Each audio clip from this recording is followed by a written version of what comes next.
And so it begins. I'm going to do the first page of the Corvidae book. Not really the first page. I'm going to skip a couple of pages, maybe make a index or something, or table of contents or something like that later on. Skip a couple of pages, and I'm going to do the, I don't know, third or fourth page. But the first painting of a Corvidae family of birds. I'm going to do a magpie. So I found an image on the internet of a magpie that I liked.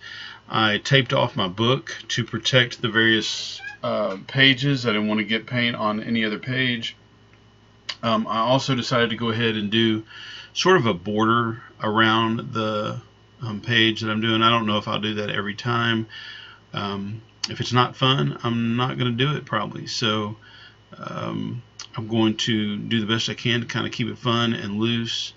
And so first thing I'm doing is I want to try and just make this a little bit looser than I normally do. And now I've already done the painting and I'm doing the monologue over this, so I know for a fact that this got tighter and tighter as I went and got more and more, I don't know, restrictive and precise. But I started off with just some washes to just kind of like mess the paper up and violate it and make it in such a way that I wasn't afraid to make any other marks on it.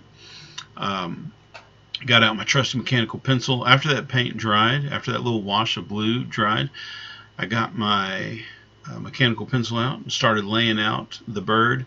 Now I'm looking at a reference as I do this, and birds are super simple. I mean, they're not really that simple to draw when all is said and done, but when you're trying to make them look somewhat realistic, when you're trying to represent a certain bird and so on. But just in general, at the beginning, the foundation of the bird is super simple. It is an oval for the head and an oval for the body. And once you got those laid out in the right place, everything else is lagniappe. It's easy. So I did try a few different ovals here. Usually when I paint, I am not too worried about mistakes. I don't know that I actually erased anything as I was doing this until later on. I probably erased a little bit with white paint, but most everything gets painted over anyway. I put down this wash of paint, and in the end you won't even see any of this blue that I did. I meant for some of it to be a little bit see-through all the way down to the blue, but it didn't really work out that way in the end. That's okay. You put it down, you try new things, you experiment, and it works out all right. So I encourage you, if you struggle with getting started, just throw down some wet paint on a canvas, and that in itself is starting, and starting is the hardest part. So just get started, and the rest of it will come as you go. So I did that. I had a little reference photo, like I said. I really liked the open beak of this bird. That was probably my favorite part. Threw the eye in there and just kept on going.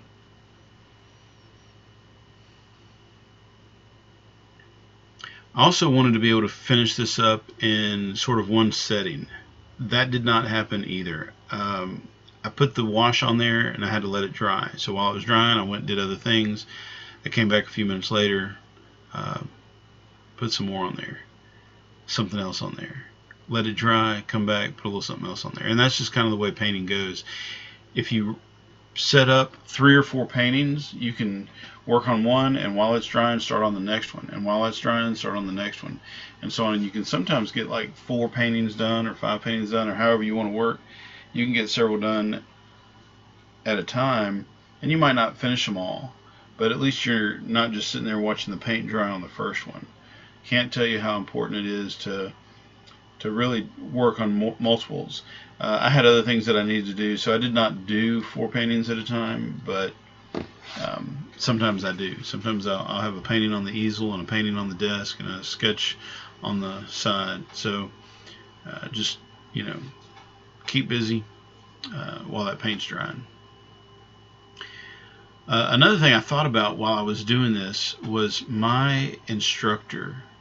used to tell me over and over and over again, change brushes. Don't use the same brush over and over and over again. You need a variety of brushes. But not just because you need a variety. It's not really a variety of brushes for the sake of variety. You need different brushes because different brushes do different things. A big old fat flat brush will help you get a lot of area painted in real fast, and a smaller brush will help you get those fine details. So as I was thinking about that, I was also thinking about how the reason he had to tell me that in the first place is because I was lazy. I was too lazy to wash my brush out. So I'm going to go ahead and open up this black Bombay paint, black Bombay ink, and work with it. It is I've got really black paint, but it doesn't flow like ink. And I don't have any regular black FW ink, so I'm using this Bombay, which is good stuff too, and it works with the FW. So I wanted to do a little ink, pen and ink work. I don't think a lot of that pen and ink work survived to the end of the painting, but it got me started on the next layer. So jumped in there, dipped the pen. It's a good feeling. Scratching that pen across the paper, it's got a real good feel to it. These new pens that I got, this is a I forgot what one it is. I did a whole video on it a couple of months ago. It's it doesn't have the name on it. The NG Nib. Bought them on Amazon along with the pen holder that you see there. I'll try and leave a link in the description for you down below. Speaking of which, if you are enjoying this so far, if you're interested in what I'm going to do with this book of Corvidaes, if you're interested in seeing how far that goes, please subscribe and hit that like button. It will help me tremendously. Actually, it really doesn't help tremendously, but the more you do it, the more of it there is, the more it helps. I mean, I don't like make a whole lot of money because you subscribe or make a whole lot of money because you liked it, but if you liked it, then YouTube, if you hit the thumbs up button, then YouTube knows you like it, and then they throw it into the search results when somebody else does a search for drawing or pen and ink or painting or art. My video will come up if you like it. So please hit that like button and please subscribe, and you can keep up with it. And if you really want to know, if you really want to keep up with it, hit the bell icon and you'll get notifications whenever a new video comes out. So sorry, a little advertisement there, but you see how that face is starting to come out when I put the black ink to it. I really kind of like the way it looks right there. If you just kind of crop the head and the beak in there, that looks awesome. But nope, I'm not going to stop there. I decided to get the paintbrush out and start filling it in. By the way, I looked up magpies on the internet, of course, and it turns out that some people have magpies as pets. I think I want a magpie as a pet now. My wife would probably kill me, but I think that'd just be a cool bird to have as a pet. There were several videos on magpies. Let me know in the comments down below if you have a magpie as a pet, or if you have a friend that does, and what you think about it. What are the pros and cons of having a magpie as a pet? I've got a black and white dog. I should have named it black and white dog Magpie. I wonder if my dog and a magpie would get along well together. Do magpies get along well with other animals? Do dogs get along well with magpies and birds? I guess it's all how you train them. But just a super cool looking bird. I hope to do a few more in the book.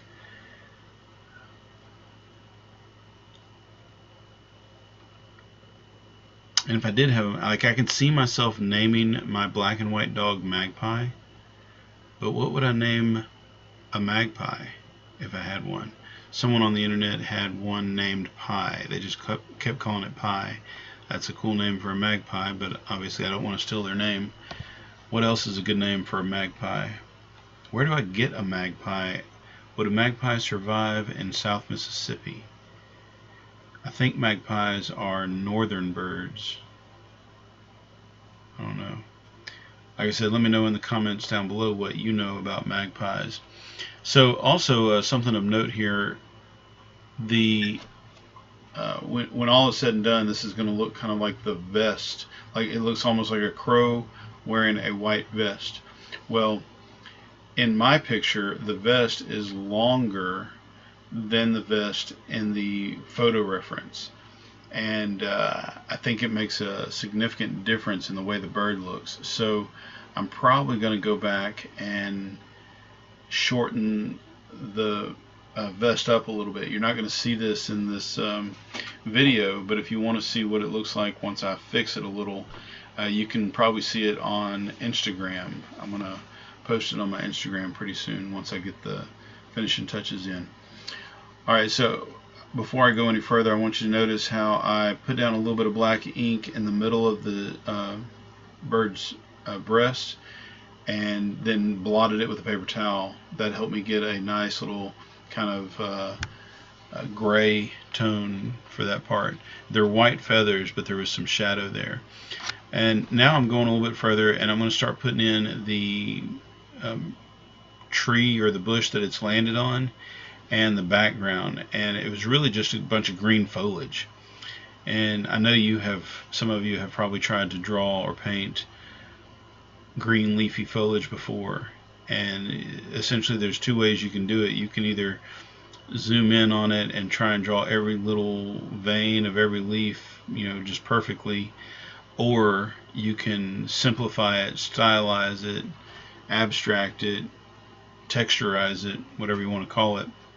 And so that's what I decided to go with. I wanted the background to kind of fade out a little bit. Not really fade out. Well, I wanted it to fade out, but I wanted it to be the background. I wanted the bird to stand out. So you're going to see this go through several little layers where I put in some green, and then I put in some black, and then I put in some white, and then I do some pen work, and then I cover it up. So just kind of pay attention to that. What you see here is not the end result for the ground or the background. So it was perched on some kind of a bottle brush, and obviously I didn't want to draw every little piece of the bottle brush. It was really fun to kind of go back in here with the pen and do some black details in between the feathers, sort of make the white feathers look longer and wispier. I want to say that the bird was probably wet, like maybe it had been in a puddle or something. I don't know what that chime was, but alright, so got to put the background in here real quick. Come on, where's the background at? So as I'm doing the monologue for this, the background is not on here, and the whole video is a little bit choppy. So I'm experimenting with new software and new video footage, so I'm not sure if it's all matching up together. Oh yeah, also going back in here with the white wisps with the pen. Oh, that was really fun. I don't know what it was about it, but I just kind of like doing those that sheen and that pen work, the white on the black. I may have to paint a page black and then go back in with white, sort of reverse pen and ink drawing. That'll be good. That'll be fun. If you happen to do any of these, let me know in the comments down below where I can see it. Maybe post it on your Instagram and tag me in it. That would be awesome. If you do some Corvidaes or you do some pen and ink work like that and you tag me in it, I would love to see your work on Instagram or Facebook even, just like tag me in it. Also, if you want to share my video, that would help out a lot. You can share this on your Facebook page. You can share this in one of your Facebook groups. If you're a member of a pen and ink group or a drawing group or anything like that, share my video. Let other people see it. Let them know that I exist. I am nearing 4,444 subscribers. I'm not there yet, but I'm kind of excited that I'm going to actually have 4,444. I'm going to try and get a screenshot of that when it happens. Anyway, I'm just kind of rambling. Don't know what all to tell you about this that you can't see being made in the video.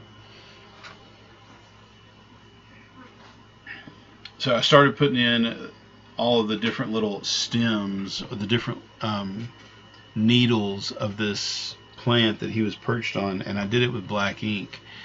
But you're going to see me later kind of paint this out almost, and it just becomes a subdued layer, and then I'll add more to the layers and more color and more green and more blue green and more yellow green, and then some white highlights, and then I'll come back with my pen and do some white on top of all that. I like the way it turned out.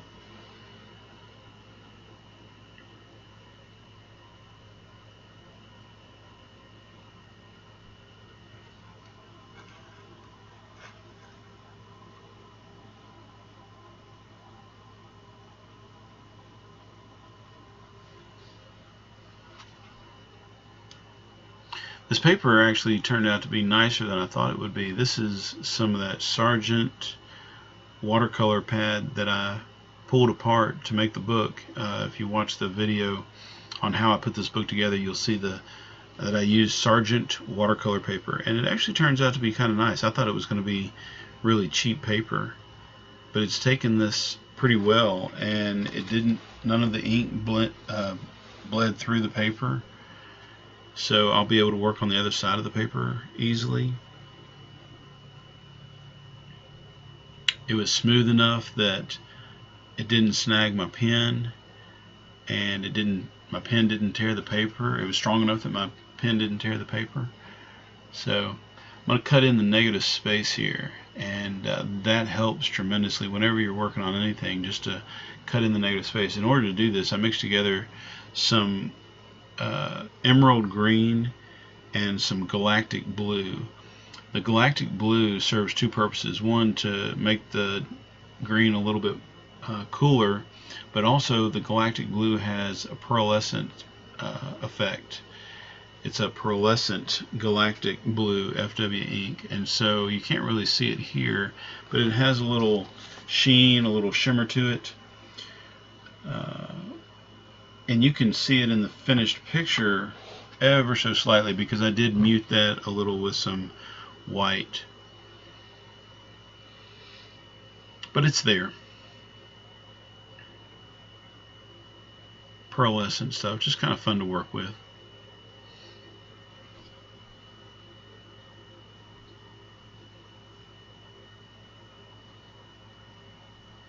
I like the way this bird just kind of had his wings down by his side a little bit more, just kind of droopy. He's just like, hey.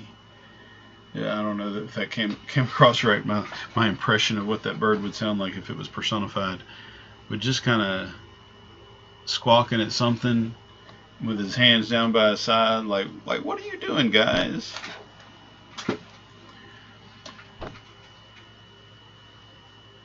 So here comes another layer on top of that bottle brush.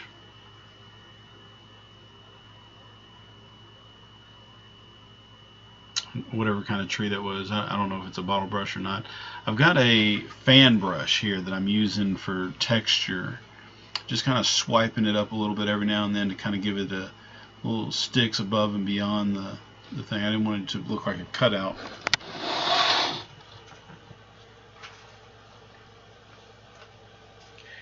I started just kind of dabbing it with different colors of green and black and white and yellow, just trying to give it more texture in the background.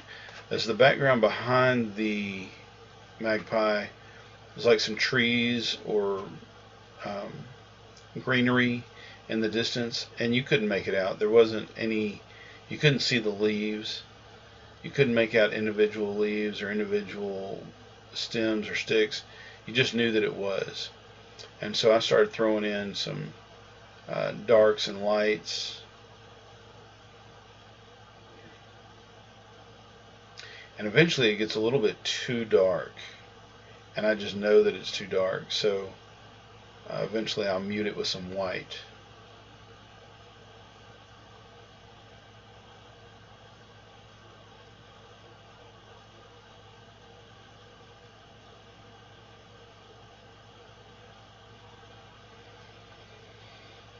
I never knew really where this was going to go.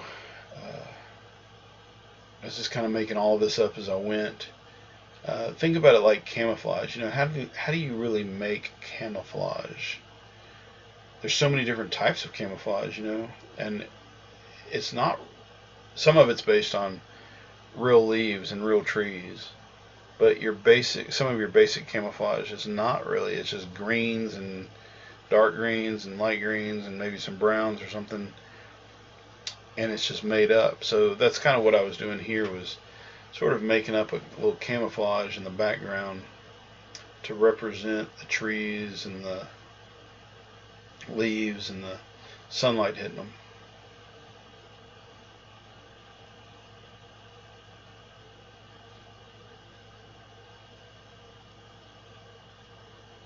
Still interested in like a magpie as a pet. The videos that I watched, they like to play with toys. One lady kept saying that they were naughty. They were naughty birds. Like, what does that really mean? They hide on the refrigerator and jump out and scare you, or they poop in your kitchen, or in what way are they naughty? She never exactly said what naughty was. If you got a magpie, let me know what they mean by naughty. I don't want a bird flying around my house that's gonna poop on my dishes all the time. Do they chew stuff up like dogs? Am I going to come home one day and find my couch ripped to shreds because my magpie was disgruntled?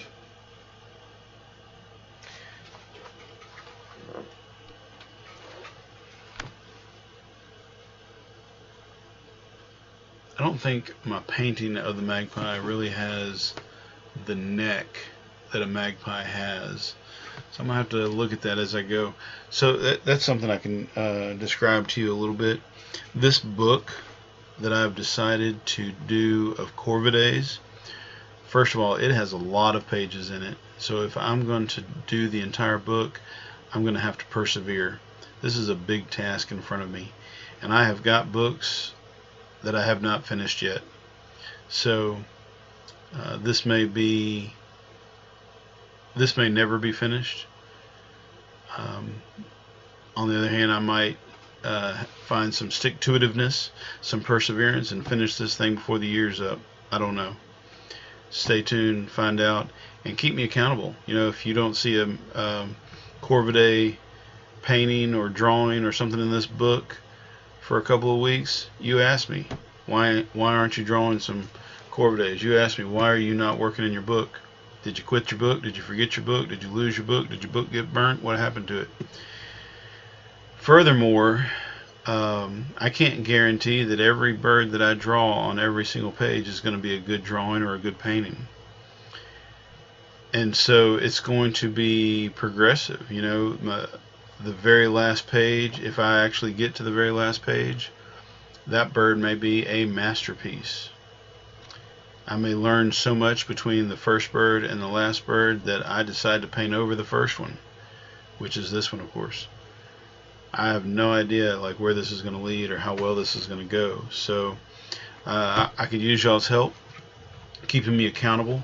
I don't want to quit on it. I want to learn more about Corvidae.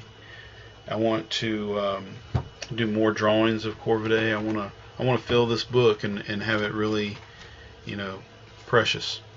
So keep on me and work with me and remind me. And if you got any ideas or hints, let me know. Send me a link to other videos of other kinds of Corvidae or other kinds of paintings that you think I ought to try or do or whatever. Nope. I was about to take the tape off of it, but I decided not to. I decided that the background is way too bright and rich, and I need to tone it down a little bit. So first thing I'm going to do is go in here with some of this white.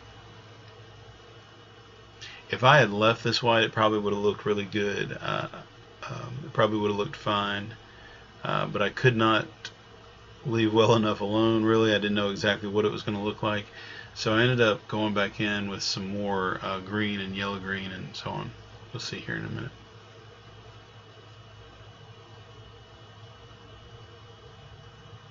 I use my paper towel to just do a little blotting, get a little texture, and bring some of the underpainting back out.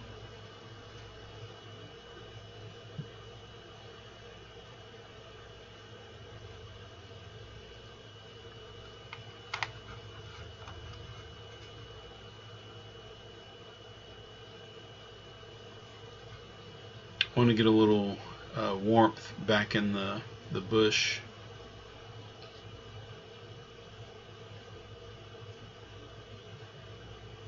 Added some yellow and some white to that yellow. There was a lot of highlight on this. This is kind of where the sun was shining. The bush was a little sort of up close. I might put a little thumbnail of the reference photo that I was using in here somewhere. Be sure and check the description down below for anything I might add later on, and also if there might be some cards pick up. In fact, I'm thinking about uploading this particular picture to my Redbubble account. There should be a link to my Redbubble account in the description down below if you want to buy some of my artwork on canvases or acrylic blocks or wood blocks or t-shirts even. You know, just check out my Redbubble. Again, there should be a link in the description down below. There's a lot of good items on there. You can actually buy you can buy face masks. And the times that we are entering into with the quarantine and everybody having to wear masks all the time because of COVID-19, you're going to want a mask. You might want a mask that's got a picture of this magpie on it. I don't know. No, actually, there are some other ones that would look better on a mask, I think. So I put this white on here. It was the hardest thing for me to just leave the white alone and not do anything else, but I knew I was hoping that it was going to dry somewhat transparent and you would be able to see the green underneath it, and sure enough, you can see a lot of the green, a lot of the work that I did underneath. You can see it once it's dry. So in just a minute I'm going to So I'm just going to leave the white and let it be kind of muted.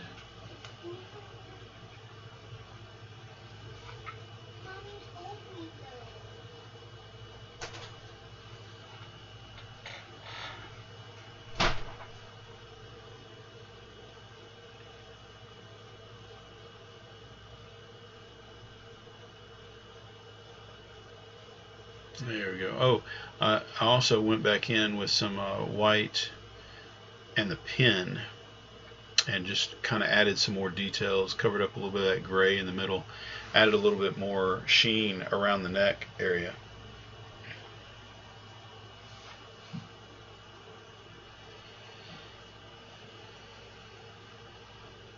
So that vest is a little bit long. And in the final picture, which you'll see on Instagram, I'm going to kind of fix that up a little bit because there's a lot more black feather underneath it. So all I've got to do is add some black feather and move the white up a little bit. So that's it right there for this. And I'm going to take the tape off of it, see what it looks like. One of the great things, I don't always like to do this, but when you put the tape on it around there and you give it that border, when you pull that tape off, it looks really professional sometimes. So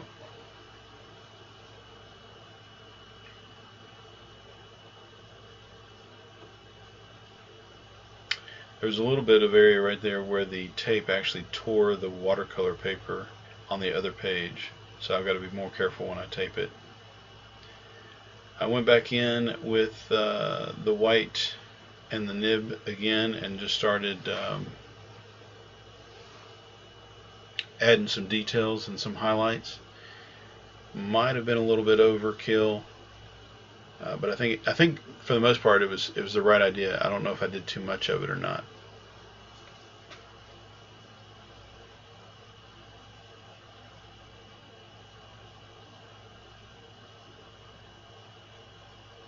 But again, it's kind of fun to put white ink down with this pen, so I just kind of couldn't help myself. Had to keep on going.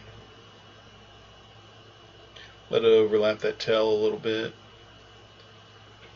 Try and get it to overlap each other a little bit. Try not to be too regular about it. Remember, this is an organic tree, so I don't want just like the same number of white streaks, white marks over and over and over again. I smeared it a little bit. There we go. Check it out up close. One of the great things about birds is those eyes, and I really didn't spend enough time on the eye of this particular bird, but maybe I'll do another one, and I'll do a close-up of the eye.